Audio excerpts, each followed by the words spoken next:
So the next story I have here is about how Biden is dragging a cancer patient through bankruptcy court in his ongoing efforts to oppose student borrowers. This is in the American Prospect. The Biden Education Department drags a bankrupt cancer patient into court. Despite vowing to change the way student loans are treated in bankruptcy, the administration is still using its discretion to limit payouts. This is by Alexander Salmon.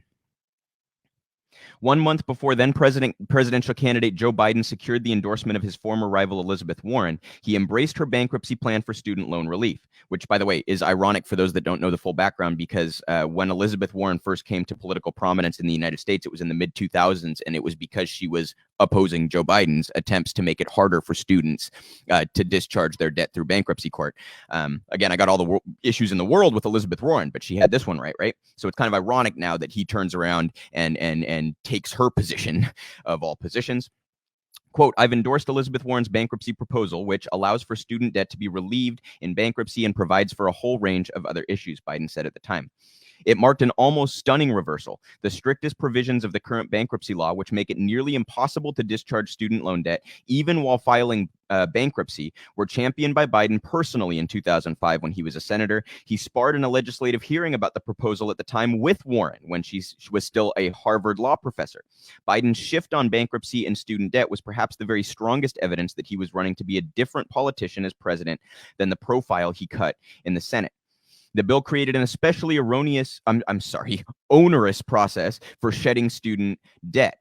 After a debtor goes through the general filing process, they're required to submit a second action called an adversary proceeding, usually against the Education Department, which backs the vast majority of student loans in the United States. The person filing for bankruptcy must then prove undue hardship incurred by those debt payments to get the loans relieved. The Education Department then almost always opposes the filing, and the debtor is forced to prove it in court. This, in essence, is what candidate Biden pledged to change. And I just want to remind the audience, for those that may have missed this segment a couple weeks ago, I showed a clip of Julia Rock, who's a reporter for the Daily Poster, who kind of going into some of these details. Daily Poster's been all over covering the student debt stuff. And she pointed out one particular case that both Trump and Biden's administrations have participated in, where essentially what the Education Department argued was that because a student borrower had a 13-year-old child, that 13-year-old child would soon be able to work and help their parent pay off the bill. That's what the Education Department said under Trump, and then Biden doubled down on that position. That's the kind of narrative that they will push to try to keep people in crippling debt, and it is disgusting, right? Anyway, carrying on here. But over a year into the Biden administration, it has not changed. While the expectation remains that there will indeed be an overhaul, the Education Department still awaits guidance on its new protocol. In the meantime, it has continued apace with its discretionary practice of contesting undue hardship claims, forcing debtors to battle for student loan relief in court, and fighting them every step of the way. On March 8th, the department is scheduled to haul Heather Smart into court to contest her claim that she cannot pay the $95,000 she owes in student loans from her time attending New Mexico Junior College and East New Mexico University as part of her bankruptcy filing. Smart is filing for bankruptcy because of a debilitating cancer diagnosis. According to official documents, she is currently unemployed due to being in the process of receiving extensive medical care and treatment for myriad issues relating to several forms of aggressive and invasive cancer, as well as a blood disorder.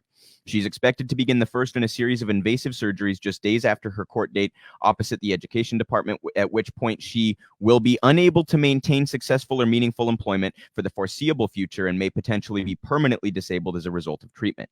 Right now, she owes approximately $1,017 per month in federal student loan debt. Her unemployment sums to only $1,888 a month.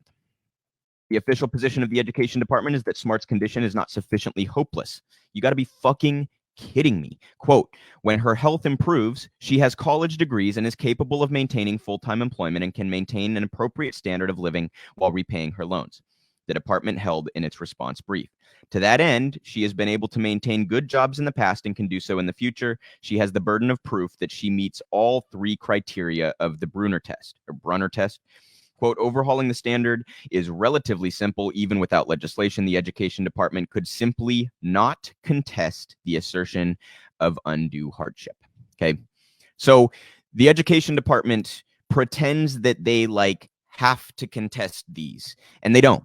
They don't. It's the same way that Biden pretends he doesn't have the power to cancel student loan debt via executive order. The education secretary can, of course, do this, and it's not a gray area, you guys. This has already been publicly litigated, so to say, and the consensus is, of course, he can cancel student loan debt if he so chooses. He has refused. Yet another promise that Joe Biden ran on that he has reneged on. And yet another one that he could do by himself without Congress, right? And in this case, it's particularly egregious. You have a cancer patient, and you're basically saying, no, I want her to stay in crippling debt. So to all those out there who are like, I disagree with Biden, but he's a compassionate guy. He understands what suffering's like. And I mean, I'm sorry, read that story and tell me Biden's a compassionate guy. If you can, with a straight face, I think you're a fucking liar. So Joe Biden demonstrating his inhumanity in a whole myriad of ways, and this is not the least of them. So we'll continue to keep up on this push. The Daily Poster's reporting did get the education department to budge a little bit in a couple particular cases, and take back their appeal. So I'm hoping that this issue gets enough noise that we can try to kind of force some hands on this. Again, as I often find myself saying when I say I hope such and such happens, I am not naive enough to expect it to. But I want to encourage everybody to keep the pressure up on this stuff, and try to force the hand of the Biden administration and the education secretary to follow through on the promises that he made on the campaign trail. For the record, he at different times said that he would cancel $50,000 in student loan debt and $10,000 in student loan debt. He's come absolutely nowhere close, you guys. Nowhere close. So we'll keep up on that issue again as it continues to develop.